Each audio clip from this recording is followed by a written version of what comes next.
A powerful Mexican drug cartel has allegedly taken responsibility for the kidnapping. As drug-related violence claims lives in Mexico, the government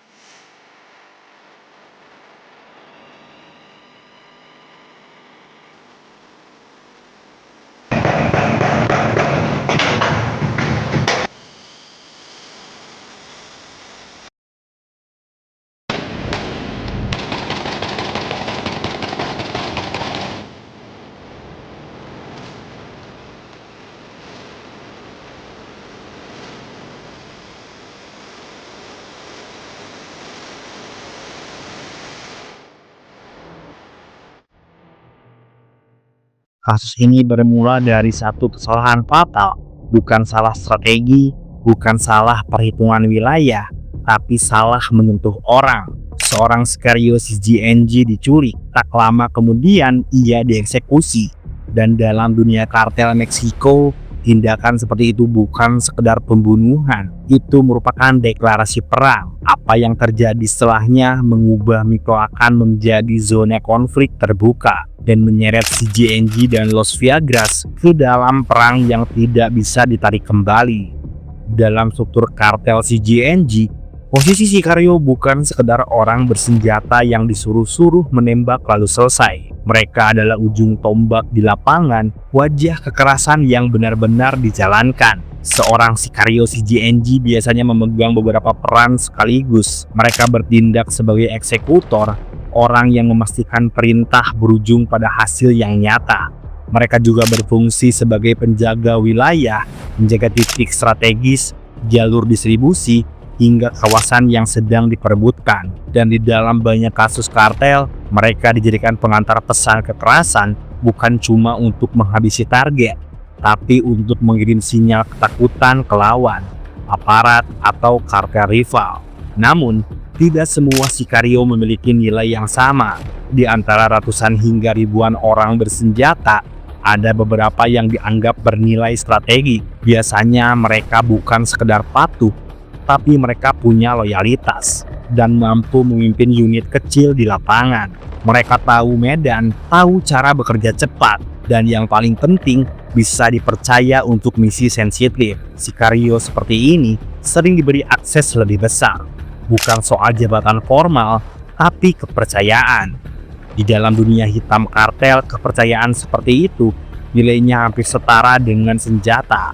Meski begitu, posisi mereka tetap jelas. Mereka bukan bos, bukan mengambil keputusan besar, dan tidak duduk di puncak struktur. Tapi mereka adalah aset penting, alat untuk membuat perintah di atas benar-benar punya dampak di lapangan. Tanpa Sicario yang efektif, kekuasaan kartel hanya akan berhenti sebagai ancaman kosong. Di CGNG, kekuatan bukan cuma ditentukan oleh siapa yang memberi perintah, tapi siapa yang berani mampu menjalankannya. Dan peran seperti inilah yang membuat satu orang di lapangan bisa menjadi pemicu konflik yang jauh lebih besar. Terutama ketika ia beroperasi di wilayah yang sejak awal sudah tidak stabil. Wilayah di Michoacán, khususnya kawasan Tierra Caliente, sejak lama dikenal sebagai salah satu daerah paling tidak stabil di Meksiko. Bukan karena satu kartel berkuasa, tapi justru karena terlalu banyak kepentingan yang bertumpuk di satu wilayah. Pada periode ini, kondisi di Michoacán bisa dibilang seperti ladang kering yang disiram bensin. Kartel besar, kelompok lokal, hingga sisa-sisa aliansi lama saling berdiri berdekatan.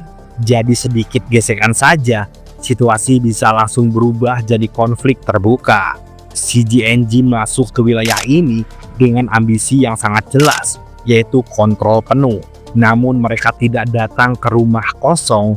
Di sana sudah ada kelompok-kelompok lokal yang mengenal medan jauh lebih baik. Salah satunya Los Viagras. Kelompok ini bukan pendatang baru. Mereka punya akar sosial, jaringan lokal, dan pengaruh di komunitas sekitar. Benturan antara CGNG dan kelompok seperti Los Viagras tidak bisa dihindari. Keduanya sama-sama mengincar jalur strategis, sumber pendapatan, dan legitimasi kekuasaan di wilayah tersebut. Bagi CGNG, Michoacán adalah kunci ekspansi menuju kejayaan. Bagi kelompok lokal, wilayah itu adalah rumah yang tidak bisa dilepas begitu saja. Tierra Caliente sendiri punya karakter yang membuat konflik cepat membesar. Medannya sangat sulit, aparat terbatas, dan sejarah kekerasan sudah mengakar sangat lama. Senjata ilegal pula beredar luas. Garis antara warga sipil dan kelompok bersenjata seringkali kabur dan sulit dibedakan. Dan dendam lama sudah diwariskan. Di wilayah seperti ini, konflik jarang berhenti di suatu serangan. Satu aksi balasan akan memicu aksi berikutnya, dan ketika dua kekuatan bersenjata sama-sama menolak mundur, yang terjadi bukan lagi perebutan wilayah, melainkan perang terbuka yang sulit dikendalikan. Awal ketegangan antara CGNG dan Los Viagras tidak muncul secara tiba-tiba. Sebelum insiden besar terjadi, hubungan keduanya sudah lebih dulu dipenuhi gesekan kecil yang terus menumpuk. Awalnya, benturan ini muncul dalam bentuk yang tidak langsung terlihat sebagai perang. Sering sekali serangan dilakukan secara terbatas, cukup untuk menunjukkan keberadaan, tapi belum cukup besar untuk memicu eskalasi penuh. Selain serangan kecil, ada juga ancaman dan pesan simbolik. Ini bisa berupa penembakan terarah, penemuan pesan tertulis, atau aksi kekerasan yang sengaja dipertontonkan. Tujuannya bukan hanya melukai, tapi mengirim sinyal peringatan bahwa wilayah tersebut sedang diperebutkan. Pada fase ini, dua pihak masih menahan diri. Konflik dijaga tetap berada di level terbatas, seolah-olah masing-masing masih mengukur kekuatan lawan.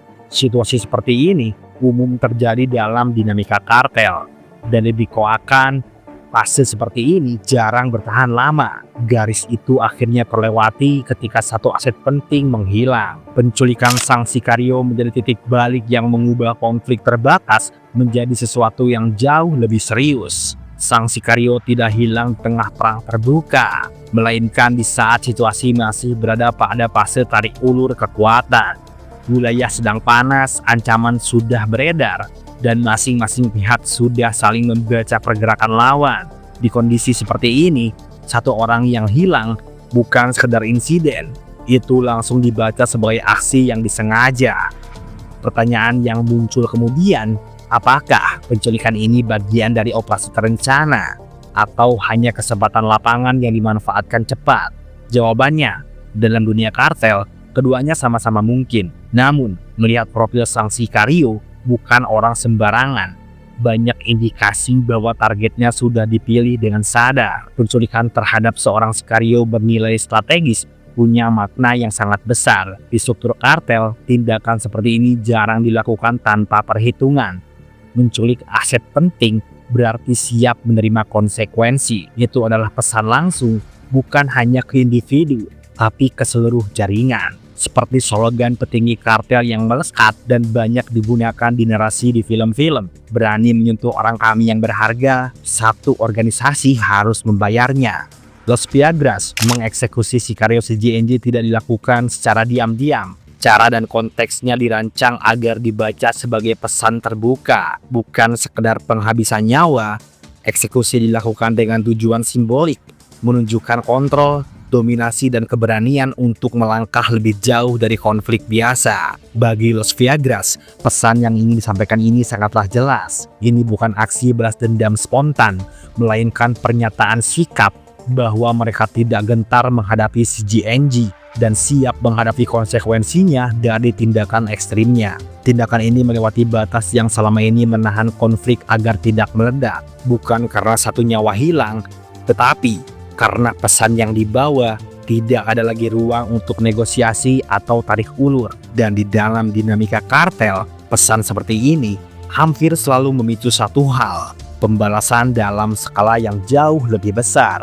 Di dalam tubuh CGNG sendiri, kabar eksekusi ini menyebar cepat, bukan sebagai rumor, tapi sebagai peringatan nyata bahwa satu aset mereka telah disentuh dan dihabisi secara terbuka. Dampak psikologisnya signifikan. Bagi jajaran komando, kejadian ini dibaca lebih dingin, namun jauh lebih serius.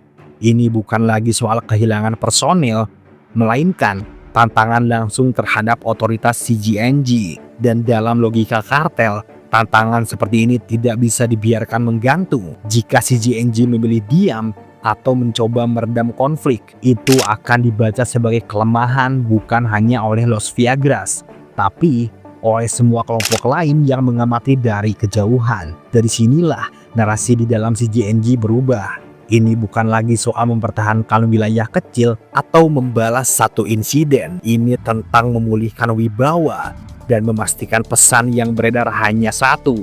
Setiap pelanggaran akan dibalas dengan kekuatan penuh. Dan ketika sebuah organisasi kartel sampai pada keputusan seperti ini, konflik tidak lagi bergerak perlahan. Ia melaju menuju perang terbuka. Respon CGNG tidak disampaikan lewat pernyataan resmi atau negosiasi tertutup. Balasan mereka muncul lewat tindakan nyata di lapangan, cara khas kartel untuk menyampaikan sikap tanpa perlu banyak kata. Deklarasi balas dendam ini ditunjukkan melalui pola yang sangat jelas. Gerakan CGNG menjadi lebih agresif dan lebih terkoordinasi. Serangan dilakukan untuk dilihat dan dirasakan. Strategi intimidasi mulai dijalankan secara sistematis, bukan hanya menyerang individu, tetapi menekan wilayah, jalur logistik, dan titik-titik yang selama ini menjadi penopang kekuatan lawan. Tujuannya sangatlah jelas, bahwa menciptakan rasa tidak aman yang terus-menerus. CGNG menggeser fokusnya. Targetnya bukan lagi personal, melainkan seluruh struktur organisasi Los Viagras. Setiap aksi balasan membawa pesan yang sama. Konflik ini tidak akan berhenti di satu atau dua korban. Berlaku untuk siapapun yang berada di dalam jaringan akan ikut menanggung konsekuensinya. Dengan pendekatan seperti ini, CGNG berusaha mematahkan bukan hanya kekuatan tempur lawan, tetapi juga moral dan rasa aman mereka. Deklarasi balas dendam bukan sekedar reaksi emosional, melainkan strategi untuk mengubah konflik menjadi perang yang timpangnya jelas. Dan dua organisasi yang kini bergerak menuju benturan terbuka tanpa jalan kembali. Setelah deklarasi balas dendam itu, konflik tidak lagi bergerak di balik layar. Perang terbuka akhirnya pecah, bentrok bersenjata terjadi secara langsung, melibatkan kelompok bersenjata lengkap yang bergerak terbuka di wilayah sengketa. Beberapa kawasan di Michoacán, terutama di Tierra Caliente, merasakan dampak paling cepat dan paling keras. Jalur-jalur utama, desa-desa strategis, hingga wilayah perbatasan antara kelompok menjadi lokasi bentrokan yang berulang. Yang terjadi bukan lagi perebutan wilayah satu persatu, melainkan perang intensitas tinggi yang menyebar luas. Ketika perang terbuka pecah, dampaknya tidak berhenti di antara dua kelompok bersenjata atau dua organisasi yang lagi berperang. Warga sipil justru menjadi pihak yang paling cepat merasakan konsekuensinya. Aktivitas ekonomi berhenti mendadak di tengah situasi ini. Banyak warga terjebak tanpa pilihan. Mereka tidak terlibat tapi berada di wilayah yang salah. Bagi sebagian warga, bertahan di rumah menjadi satu-satunya opsi. Bagi yang lain, mengungsi dilakukan secara diam-diam, meninggalkan harta dan kehidupan yang sudah dibangun selama bertahun-tahun. Namun, tidak semua bisa pergi dan bisa dibawa. Banyak yang hanya bisa menunggu, berharap konflik segera mereda. Dalam waktu singkat, Michoacán berubah menjadi zona ketakutan. Bukan karena satu insiden besar, tetapi karena kekerasan yang terus berulang dan tak terprediksi. Di konflik seperti ini, garis antara medan perang dan kehidupan sipil menghilang. Dan ketika kartel bertarung tanpa kompromi, yang hancur lebih dulu bukan hanya struktur kekuasaan, melainkan rasa aman masyarakat yang terjebak di tengahnya. Kasus ini menunjukkan bagaimana satu tindakan bisa memicu kehancuran berskala luas. Status eksekusi yang awalnya mungkin dianggap sebagai pesan kekuatan justru menjadi pemantik perang yang merembet kemana-mana. Identitas Sicario CGNG yang diculik Los Viagras tidak pernah diumumkan secara resmi. Namun, posisinya di dalam struktur CGNG membuat penculikan ini dipandang sebagai serangan langsung terhadap organisasi. Di mata CGNG, mengeksekusi satu orang mereka bukan hanya tentang nyawa, melainkan tentang kehormatan, wibawa, dan dominasi organisasi. Dan ketika itu terjadi, pembalasannya selalu berlipat ganda, agar dunia tahu CGNG bukanlah organisasi yang lemah.